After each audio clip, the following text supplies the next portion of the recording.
So you obviously own this gym all this time and then also had the consulting business. When you reflect upon the gym ownership, if we go with that first, what were some of the core lessons that you took from owning that gym and going through that process of selling it?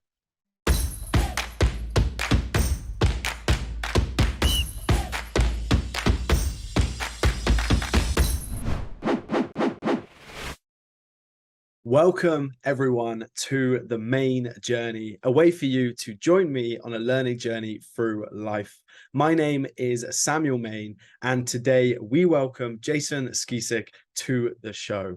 Jason, a father and a husband, is the host of the Spear and Clover Podcast, the show where military mindset meets the spirit of the puppy.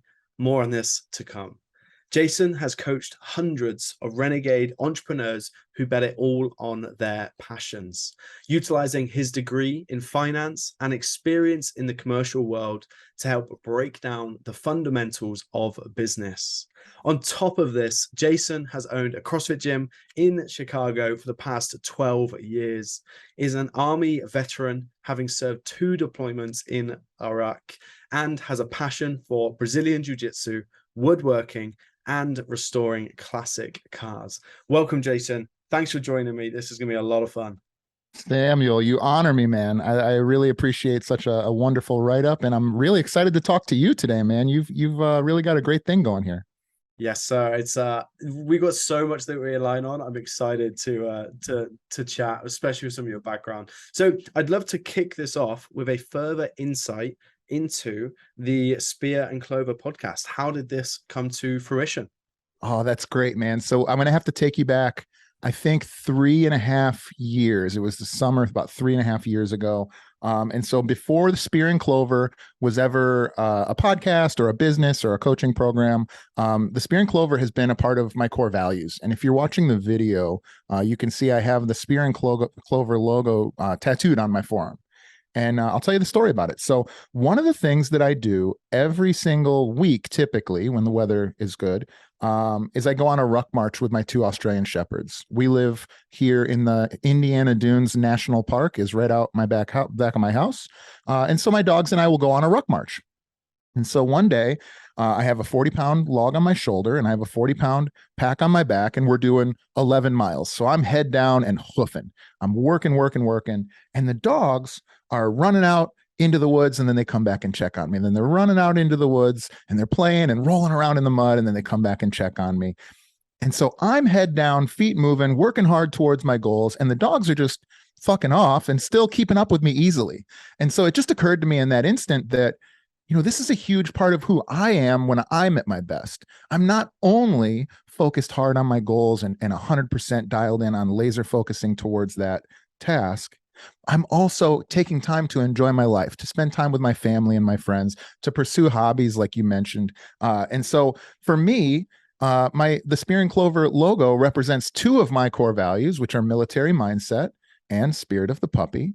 But really for anybody, at its best, my show and the folks that I work with in my coaching business are people who are not only super passionate about achievement, but they're also, taking time to enrich themselves, enrich others, and spend time, at play in their life.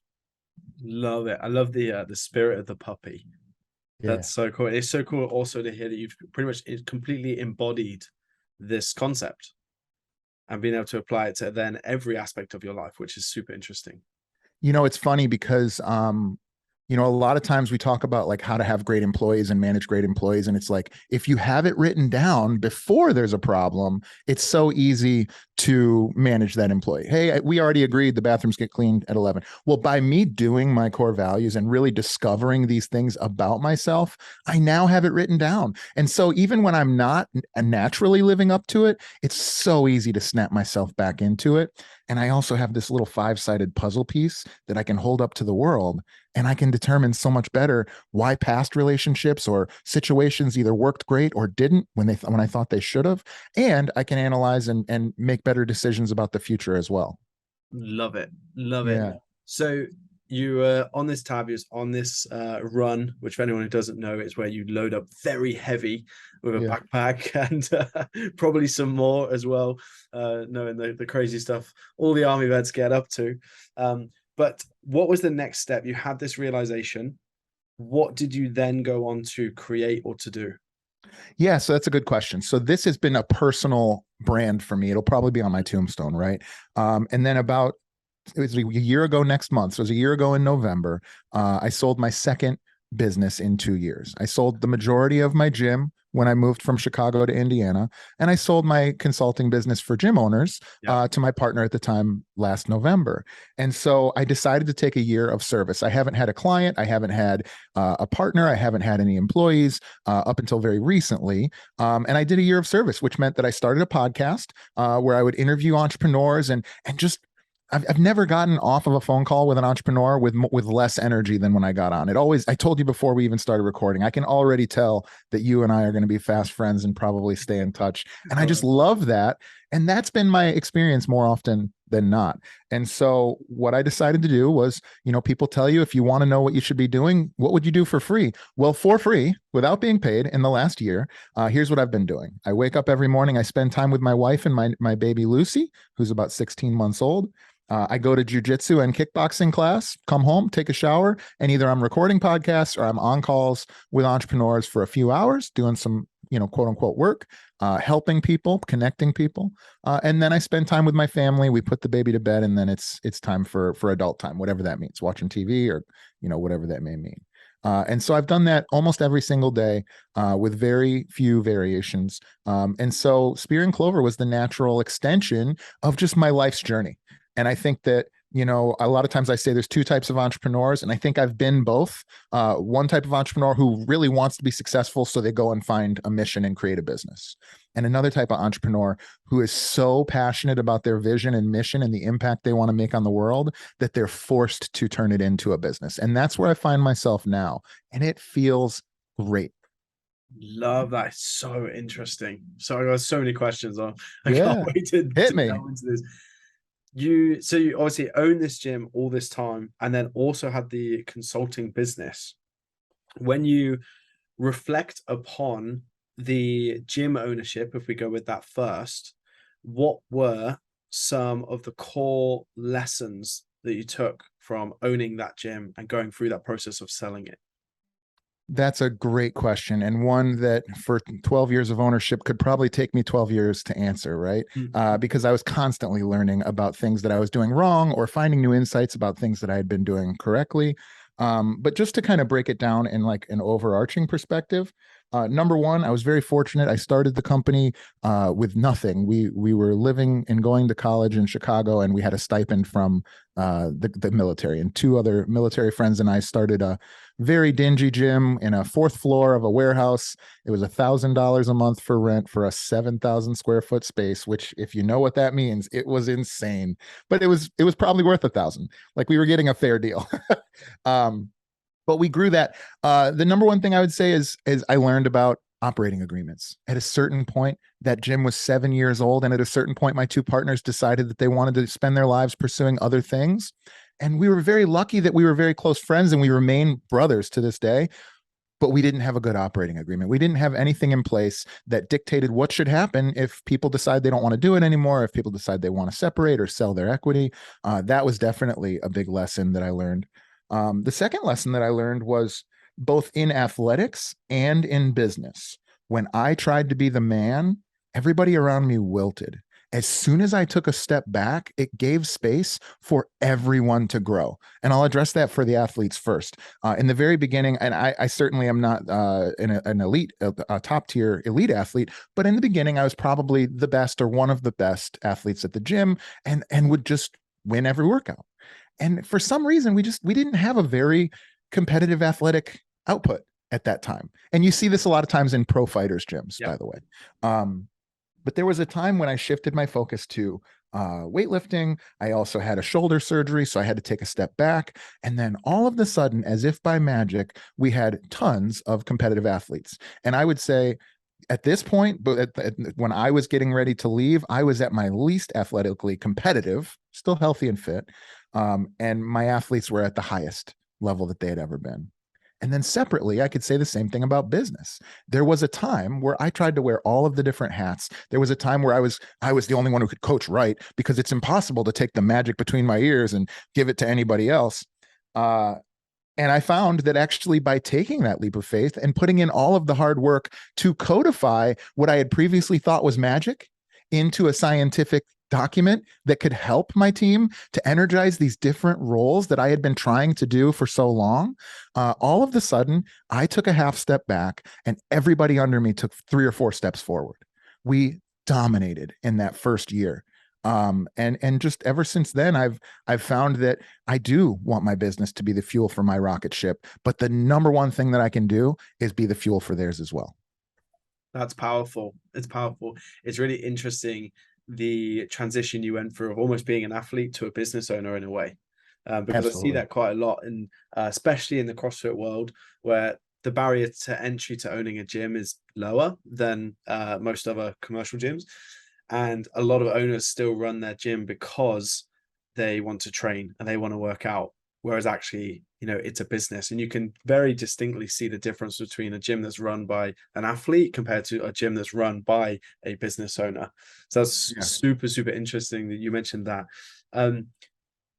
So then you went through this process of selling the gym. Can you talk me through that? Because it's not something that I've actually discussed much with many people. What does that process look like of selling a gym, or specifically a CrossFit gym? Yeah, so I should start out by saying that I was coming out of school. While I went into finance school, I started the gym same year.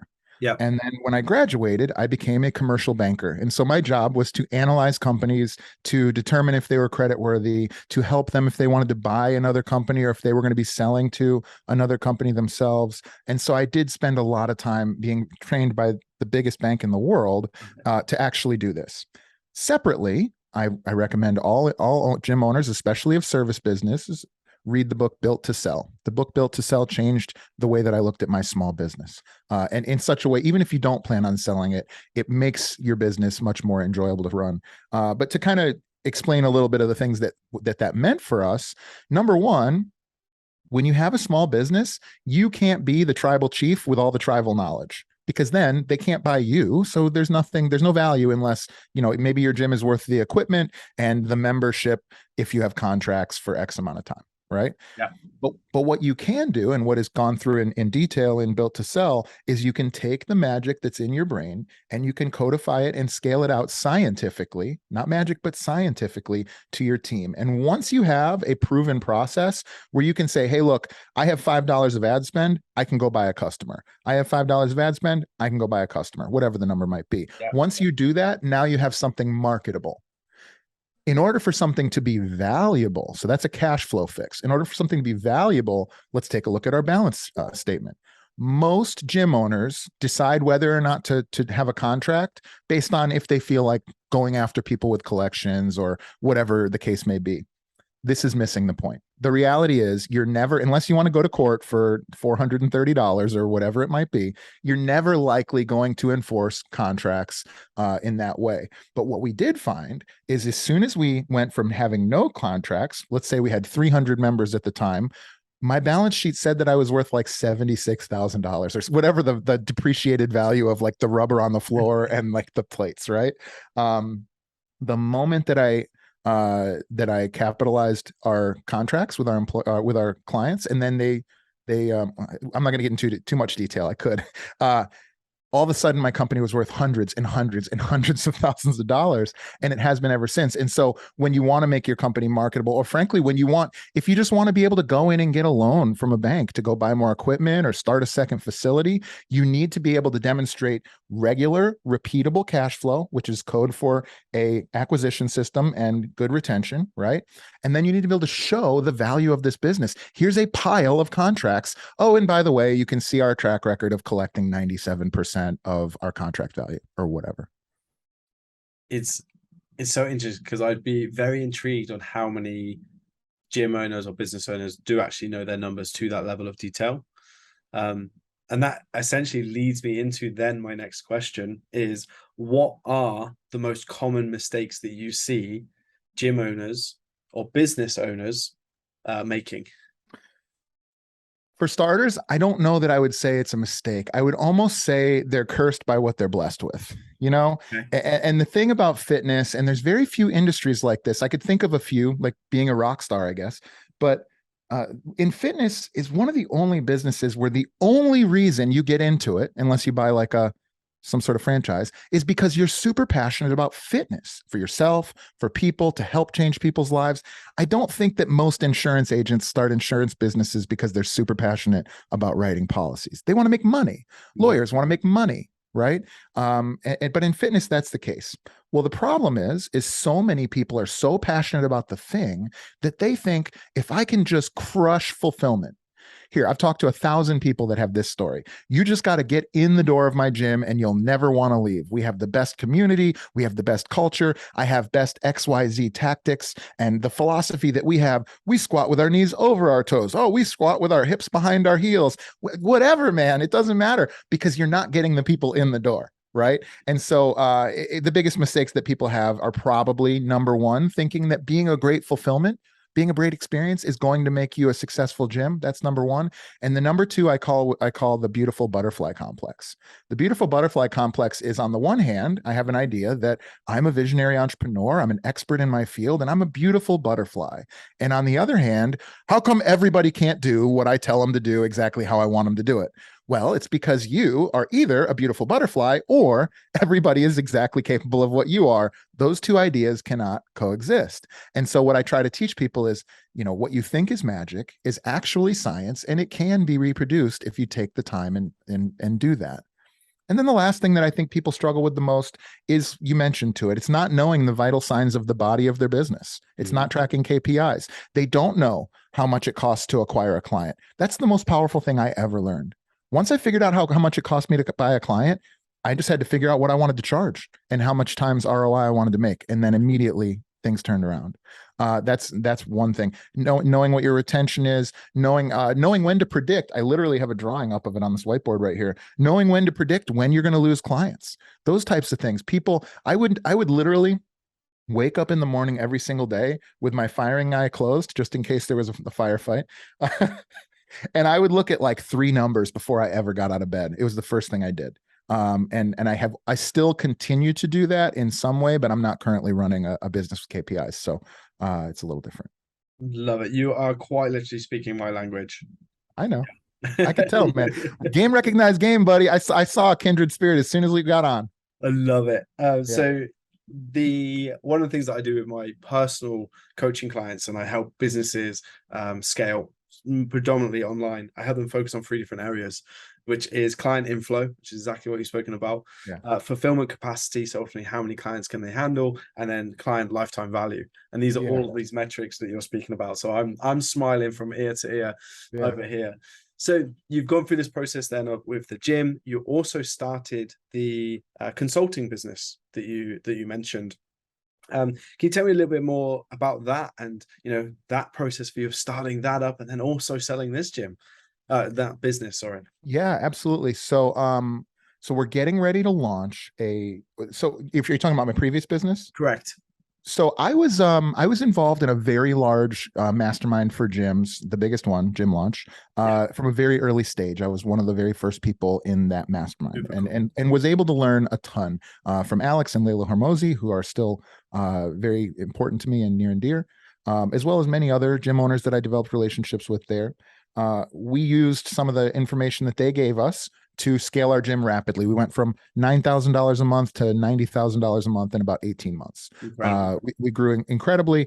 You want to talk about fulfillment capacity? We could talk about that for another hour and a half. I have all sorts that we could talk about, ways to figure out how to fit the sardines in the can and give them a great experience.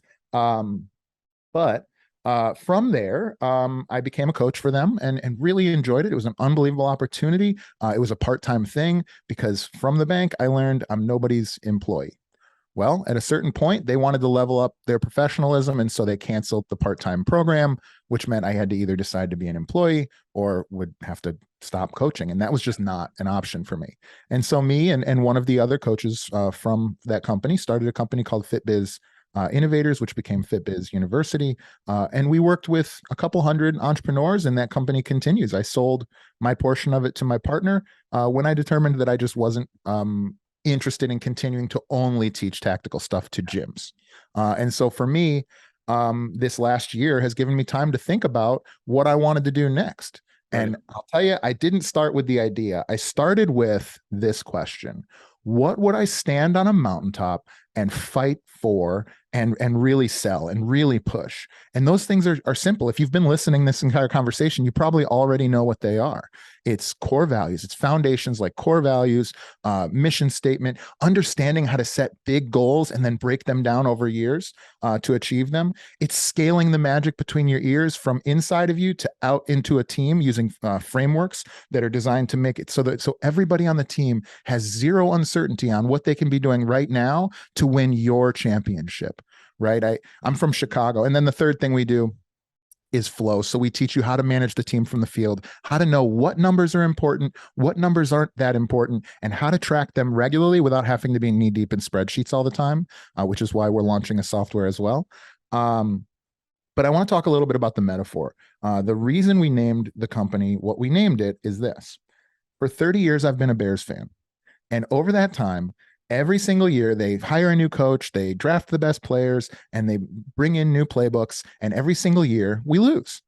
And every single year in Green Bay, they've had the same two coaches for 50 years. They've had the same two quarterbacks for 20 years. And it seems like no matter who's on the field, every single year, they're in the fight. They're in the fight for the championship. And it just occurred to me that there are these dynasty organizations that we all identify. And I think if you're listening, you know who yours are. And I hope you're one of the fans of the dynasty, not of the other ones. And it just occurred to me that it's not about winning is not about who's on the field. It's not about who's coaching, and it's not about the plays. That is a big factor. But what it's really about is the organization, the foundations of what you do, and your ability to bring people into that system and get them turned around and in the right direction as quickly as possible. And so that's why I'm helping people build dynasty organizations, and we're called Dynasty Defined. So that's what we do. So cool. So cool. I love I can relate to it so much. You've mentioned the core values a lot. So how do you develop true core values within a business? Yeah, that's a great question. So I actually have the way that I've come up with over years, kind of borrowing from a couple of different things. But it starts with this: understanding that core values are not who you wish you were. Your core values are the ember that burns inside of you, good or bad, that has gotten you to where you are. And it's up to you to define them. So the only thing I can tell you about core values is that you definitely will never have them precisely defined.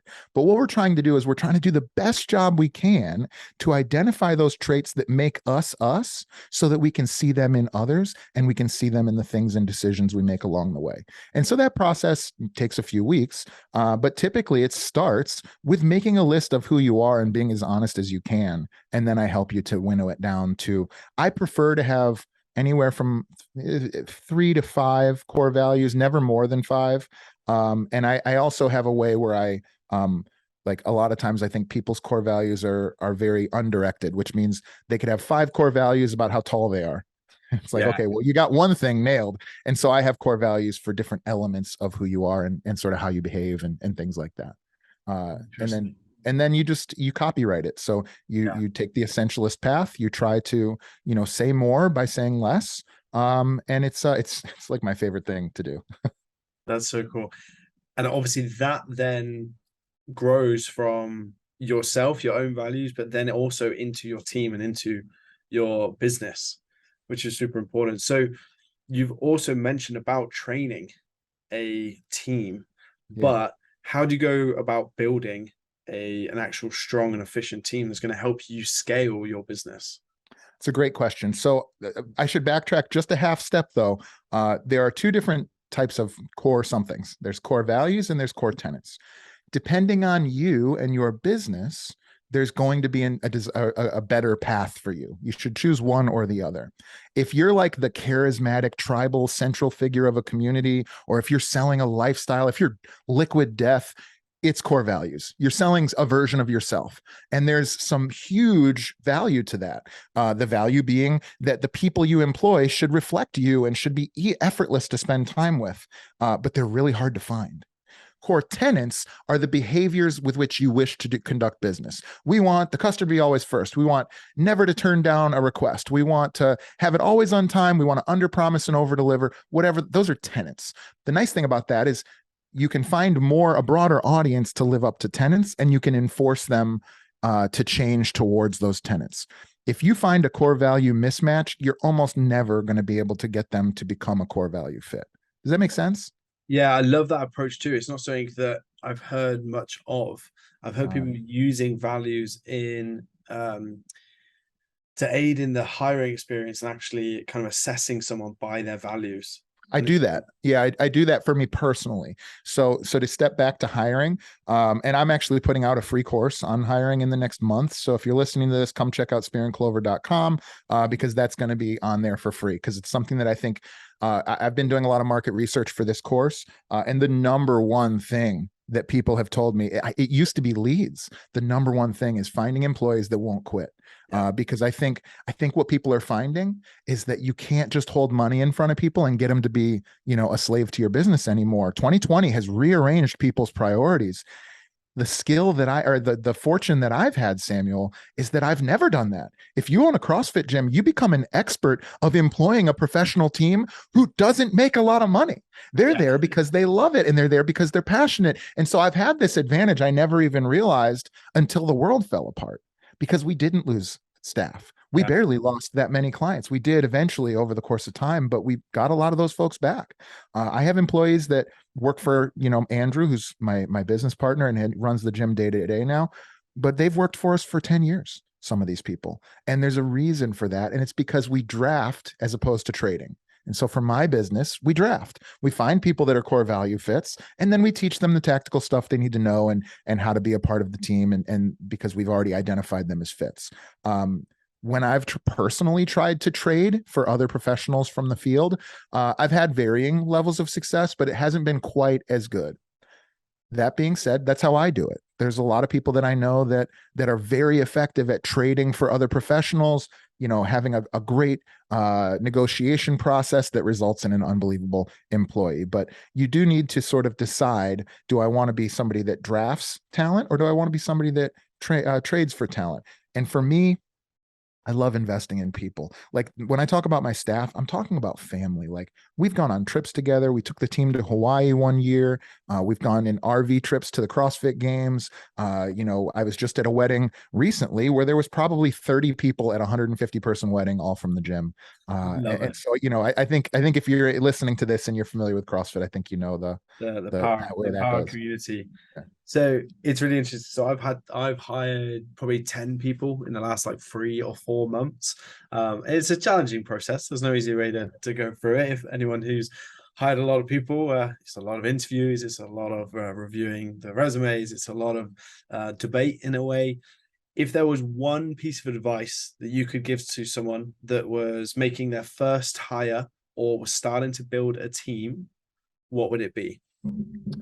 It's better to wait a year for the right person than to hire the wrong person today.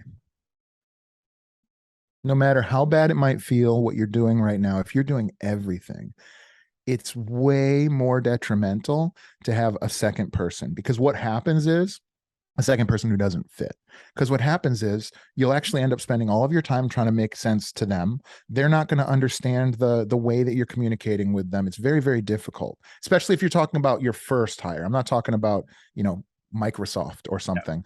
But that first hire, you're essentially looking for someone to be a second brain walking around your body. Right. And I have one of those right now, and he's doing unbelievably. And he didn't start that way. It's been a process of meetings and Loom videos and SOPs and 4Rs documents and all sorts of other things. But now I look at everything he does and I don't even have to edit it. It's because it looks like it's coming out of my brain. And I have probably 10 people I could introduce you to that I would say, like, it's almost effortless. I don't have to do or say anything. The work that they do is immaculate, and it's because of the time and love and effort and closeness of those relationships. Love that. What I'm also picking up on is, throughout all the businesses you've developed, no doubt you've had to work incredibly hard to build these businesses, learn the lessons of managing the teams, and then also develop the processes, the systems to be able to actually remove yourself in a way from those businesses.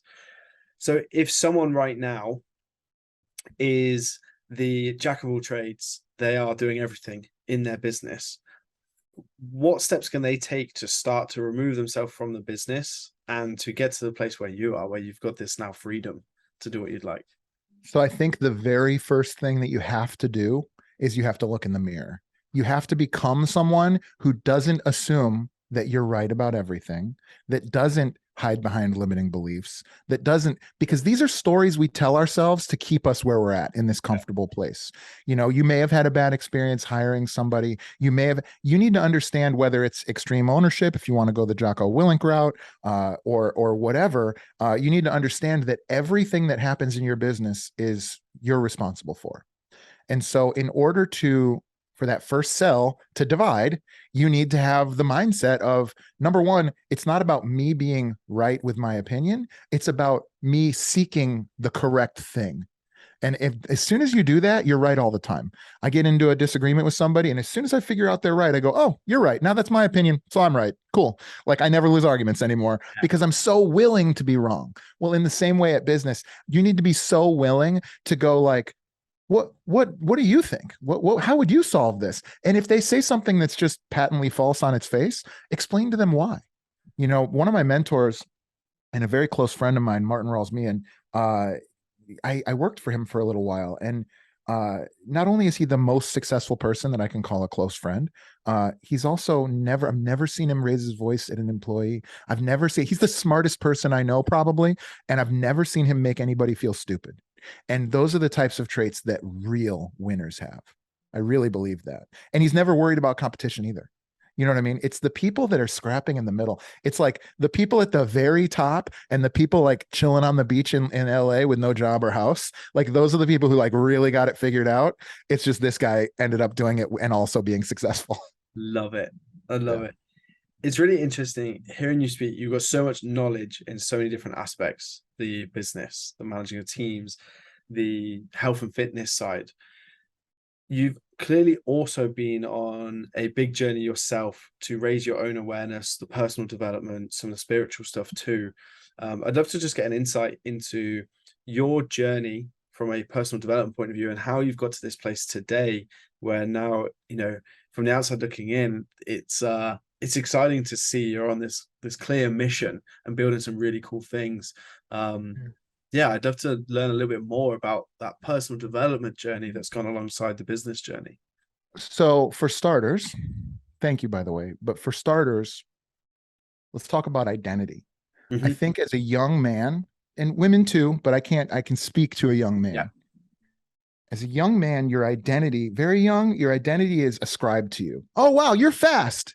Oh, wow, you're strong. You're dumb. You're not good at math. You're good at reading, whatever it is. Your identity is ascribed to you. So it's something that someone else tells you what it is. And I know people that are in their 30s that are still like, I'm the strong guy. And that's great. Don't get me wrong. Be happy, be the strong guy. But early on in your development, your identity is ascribed to you. And then there comes this time, especially in the seekers that you're talking about, and I know are the people listening, are the seekers. We're looking out. Who are the 5 people that I want to most be like? Who should I be around? A lot of times I talk to people I was in the room with this person. Great, dude. You're in the room with that person. So was the guy that washed his car yesterday. That doesn't necessarily mean much. So level 2 is like, we are now looking outward and we're trying to reflect this Vitruvian man from outward and then to us. And I think if you're lucky and if you continue this process, you all of a sudden stop looking outward and then you start to fold it back in. And the beauty of that is, once you start looking inward for your own identity, it's fractal, which means it's infinite. It folds in within itself. And there's just an endless abyss or whatever you want to call it that you can look into. And that's one of the reasons why I alluded earlier, I do solo missions every single week. I spend time without a phone on, without anybody else around other than my dogs or my baby sometimes. And I just go for a walk. I do float regularly. I do float tanks regularly. And these are just times where I just think about my place in the universe. Sometimes I float around like an otter and just don't think about anything. Other times I take some problem, whether it's a business thing or a relationship, and I blow it up like an engineering diagram and look at its constituent parts and pull things down and move them around and try to put it back together in the most efficient way possible. These are things that I do all the time, but I have to create space for myself to look inward. Like, imagine right now, I was back in Iraq digging holes 12 hours a day, 7 days a week, which is what I did when we were there. I was on a road crew. We were pulling cable. I didn't have the space to do self-development. I had to create that space. And, there's all sorts we could talk about there, like time studies and figuring out, what your activity makes it seem like you're focused on versus what you think you're focused on. Because I think a lot of times those two things are different. But yeah, personal development is a lifelong thing for me. I do know wonderful people, and I mean this. I'm not just saying this. I know genius people that are wonderful to be around who have no interest in psychedelic drugs or taking themselves, looking internally with a microscope, or floating around and thinking about their place in the universe. They would rather hike a mountain and shoot an elk, whatever, like, and that's fine. Like, that's wonderful. That's the beauty of this life's experience. But if I'm speaking to you and you're hearing what I'm saying and it touches you in that way, like, feel free to reach out, because I can talk for days about just the concept of that. Yeah. It's so interesting. There's a few things I picked up on there. You mentioned about, there's the famous Jim Rohn quote of, you're the average of the 5 people. I heard a different variation of that today, where it's not you're the average of the 5 people, you're the average of the 5 thoughts that you have. And I was like, oh, that's powerful if you really sit and think on that. And then also, I love this essentially practice, I suppose, of looking inward and kind of taking off those layers that society, let's say, has put on us. Was there a specific trigger for you to change your life, or to start going down this spiritual kind of personal development journey, or was it just a natural progression for you? Man, that is a really good question, and one that nobody has ever asked me before, so I haven't thought about it much. I remember being young and reading constantly, mostly fiction. Yeah. I remember being in the military and reading Rich Dad, Poor Dad and The Art of the Deal and all these other, kind of early for me, business development, personal development type books. And I remember my first mastermind was probably that. I went to the Barbell Business Mastermind, which was hosted by the Barbell Shrugged folks. Shout out to Mike Bledsoe and Doug Larson and those guys. That was the first time that I saw more success, like super successful people really opening themselves up to each other and really like being real and like exposing nerves. And like, I'm talking about people with like currently like millions of followers, and they're sitting there, at the table, and they're like, I don't even know if I'm good enough to do this, or I don't feel like this person that everybody thinks that I am. And so I think because I did that pretty early in my journey, that's been helpful for me to understand that we're all just humans, and we're all just kind of bumping into each other out here trying to do the best we can. It's definitely given me a lot more grace in struggle, like when people are on the wrong side of me or whatever. Yeah, it's really interesting. So I've spoken to a lot of people about their trigger. And it sounds like, from what I'm hearing, you've always had this interest in the business side and the spiritual side, and it's just kind of picked up and developed as it's gone. And then it's also interesting now that, looking at what you're currently doing in helping with their business, with the core values, the managing the teams, and also kind of stripping back the layers, I suppose, in building these dynasties, and how it's all linked. Yeah, I agree with that. I also, while you were speaking, just remember when I was a kid, like the things that I couldn't get out of my head were like, where does space end? And then what's after that? I would always have these questions, and I would be bothering teachers, and they'd be like, dude, you just got to stop. Like, and so I've always been somebody that's like I ask why until I can no longer ask why. And then I'm still kind of hung up on it a little bit too, so that is something as well. I don't know. I think there's just there is an entrepreneurial personality type. I think that Alex Charfen, who's also a mentor of mine, Alex Charfen talks about that well. He's got a whole book about the entrepreneur personality type, and I think that's just part of us. And I think that it's different than the CEO personality type. I'm currently reading the book How to Break the Habit of Being Yourself by Dr. Joe Dispenza. Full transparency, I understand extremely little of the book so far. It's one of those that you need to read, sit with it, read again, reread it. But it talks about it. Well, it actually delves into like quantum physics and how everything 99.9% of the world is atoms. I think that would be a book that you'd love if you haven't delved I into have it. not. I've heard his name, but I've never read the book. I'll have to check that. Yeah, It's going on my it's list as soon pretty as I get off. intense, but it talks about space and how that's relative to us. And I think that would be something that you'd really enjoy. So I'd love to talk a little bit more about the business that you're creating now and what you're leaning into, and especially because you've ticked the boxes with the previous business. From what I can see, financially, you've got yourself to this healthy place. You've taken now this last year to sit, to think, to give yourself the space. And now you're in this process of developing another business, which seems to be coming from now not a place of like scarcity and necessity of having to pay the bills and to build this business.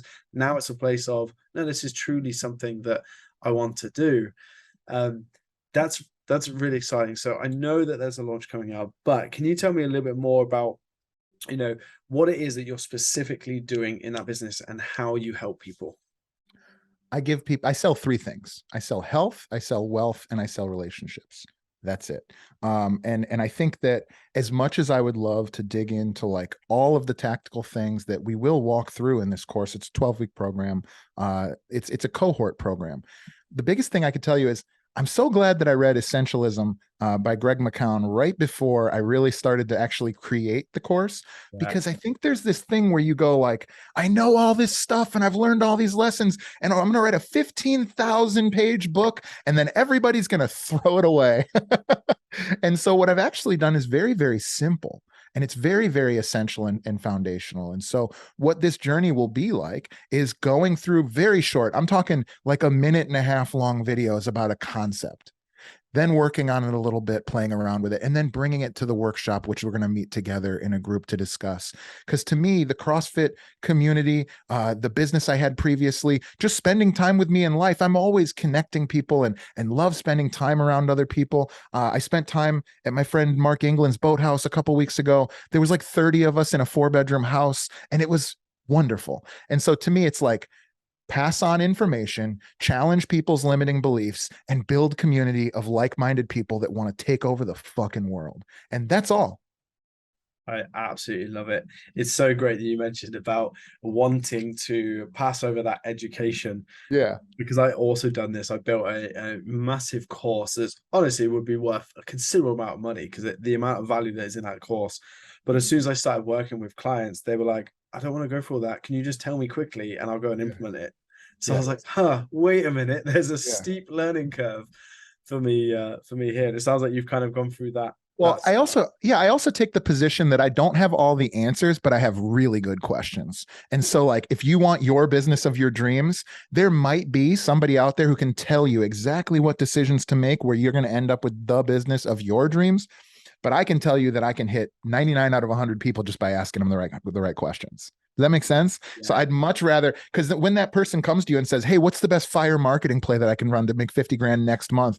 I could go, all right, what is the ideal client that you want? And then they have to think about it a little bit. And they go, well, I think I want that. Why do you think that? Well, because we've had success with those folks in the past. Why have you had success with those folks in the past? Well, we found that we didn't have to argue with it as much and we didn't blah, blah, blah, blah. Oh, that's interesting. And what were like some shared values that you guys might have had? And then all of a sudden we're back at core values. And so it's like, yeah, get the fire marketing play, but stop fucking paying for it and start understanding what's going to work for you. You know what I mean? I love it. Is there a client that comes to mind where you've delivered just this unbelievable result? And if so, like, what was their story? So I am actually right now going through getting testimonials from folks that have been in my programs or have worked with me in the past and had good results. And I can tell you that the people that I work best with, I'm not going to shout people out by names just because I don't know how they feel about that. But, you know, one of them was a successful bodybuilder, had previously been a drug dealer, and then became a gym owner, had done pretty well based off his own effort and his team. And he had good ideas and very good technically. And then as soon as he did the work that we're talking about, he went from, I think he said he had he told me the number to the letter because he remembers everything now. As soon as we had that conversation, and he went from like $9,000 to like $78,000 a month or something. It was in 5 months. Then there's another couple who's like alpha couple, wonderful, beautiful, like virtuous people with a beautiful, successful family and college sports, the whole thing. And they've been doing it all forever. And the thing that I helped them with was just figuring out how to do it all without being stressed to the nines all the time, understanding how to plan out into the future. I think sometimes when you're stuck doing oil changes all day, it's really hard to build a supercar,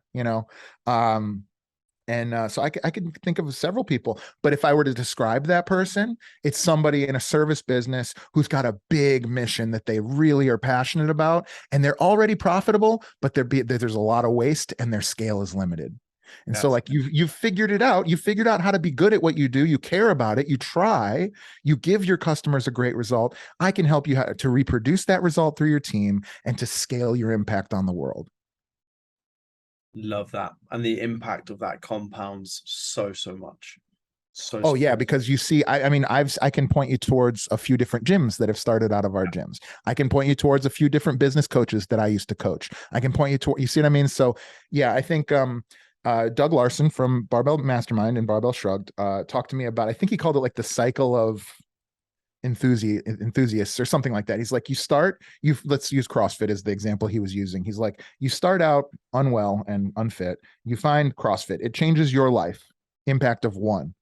Then maybe you start training a couple of people in your garage, impact of, call it 10. Then you go, all right, guys, we're going to get a space, impact of 100, maybe if you're crazy lucky, 300, maybe if you're like in a big city, 400 or 500, right?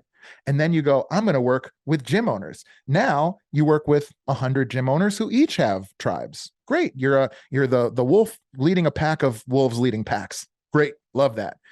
What I'm trying to do now and trying to remove as much of the price barrier and commerce barrier as I can is through the podcast and ultimately through the coaching to impact the leaders of leaders. And that's what we're really trying to do. That's awesome. Shout out to Aaron Guyette, by the way, for Leaders of Leaders. I love that. That's a great quote. Yeah. All of your links, Jason, are going to be down below and in the description. But where would be the best place for someone to go to learn more about you or to access anything that you've got to give away at the moment?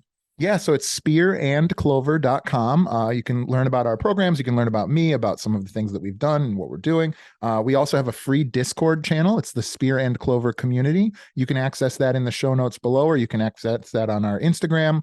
Our Instagram is Spear and Clover or Jason Skeesick with no space, no dot. And then I'm also on everything else, but Instagram is my preferred social media. So love it on all the platforms. Good to see. Yes, and then, sir. Jason, I have a question that I ask every single one of my guests that come on the show. And this question is, what advice would your future self give you in this current moment? Dude, you're the second person that I've ever heard ask that question that I can think of, and the other one's me. I always ask that question. I always ask that question. I love that question. I think that I'm probably wrong about what I can and can't do. I think I'm probably wrong about some of the things that I think I'm going to do easily, and I know that I'm wrong about some of the things that I can't do. I've always told myself that I didn't like public speaking, and I think I'm being told that I need to start doing that a little bit more. And so I think the advice that person would give me is not to wait 5 years before I start doing it, like I waited 5 years before I started posting regular content on social media. So I think that's probably the biggest thing, and maybe just spend as much time as possible with my family and friends. Dude, amazing. Love it. Love it. Jason, this has been so much fun. You have an incredible way of sharing value, but also allowing people in to link that to your story, your journey. And it's very evident that the path that you're taking and the path that you're going on is going to be successful. You've got a proven record, and I'm excited to see where that goes and where that grows to. And yeah, we're definitely going to need to do this again sometime. Yeah, stick around, man. I'm excited to see your journey as well. Thank you so much for having me, man. Appreciate it. Thanks for joining us, Jason. All right, brother. My name is Samuel Main, and I truly hope that you've got value from today's video. If you have, please do hit like and subscribe down below, and I'll see you in the video tomorrow.